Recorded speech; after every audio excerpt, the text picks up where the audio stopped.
introduce the Vice President, Kamala Harris. Oh, indeed, our hopes and dreams are alive and well. Good afternoon, everyone. Good afternoon. The story of Selma, a story of our nation. Freedom is fundamental to the promise of America. Freedom is not to be given.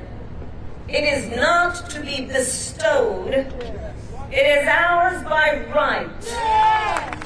And the power behind the promise of freedom has always been in the faith of her people and our willingness to fight for freedom, be it on the fields of Gettysburg, in the schools of Little Rock, on the streets of Ferguson, and on this bridge right here in Selma. On the fields of Gettysburg, in the schools of Little Rock, on the grounds of this State House, on the streets of Ferguson.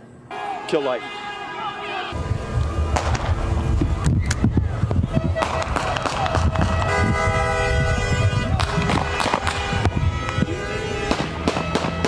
Also started to notice at that point some smoke coming from buildings, and they were rising above at least 4 buildings that were within our sight. And in about 30 minutes, the whole street, West Florissant, was glowing a little bit orange, and there was not a fire truck in sight. The scene along West Florissant spiraled into total chaos. Uncontrolled mayhem erupted.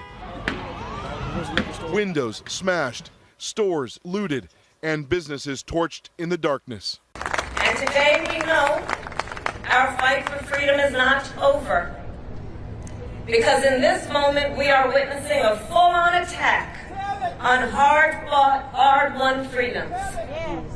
Starting with the freedom that unlocks all others, the freedom to vote, the sacred freedom to vote. Today, in states across our nation, extremists pass laws to ban drop boxes, limit early voting, and restrict absentee ballots. In Georgia, extremists passed a law to even make it illegal to give people food and water for standing in line to exercise their civic duty and right to vote. I ask the friends here, Rev, whatever happened to love thy neighbor? Freedom. That every person in our nation has a right to be free to love who they love openly and with pride. And yet, just this past year, extremists have passed or proposed hundreds of laws targeting LGBTQ people. Freedom. That every person in our nation has the freedom to learn and acknowledge our country's true and full history. And yet today, extremists pass book bans in this year of our Lord 2024. Let's take 2 books that have been much discussed.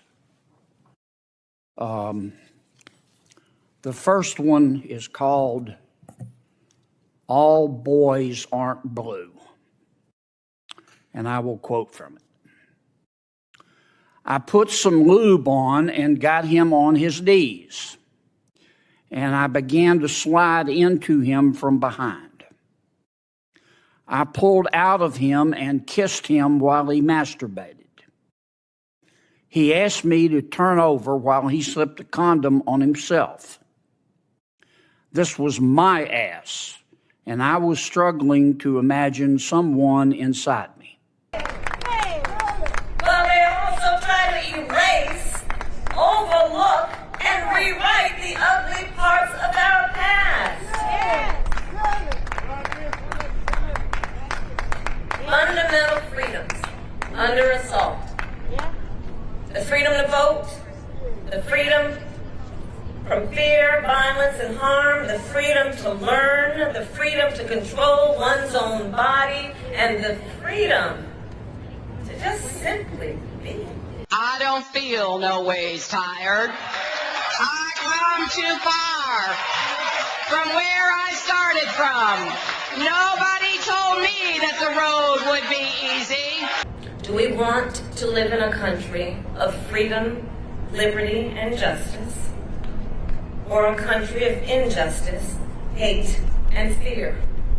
So let us continue to organize, let us continue to fight, and let's make some good trouble along the way. The hypocrisy abounds.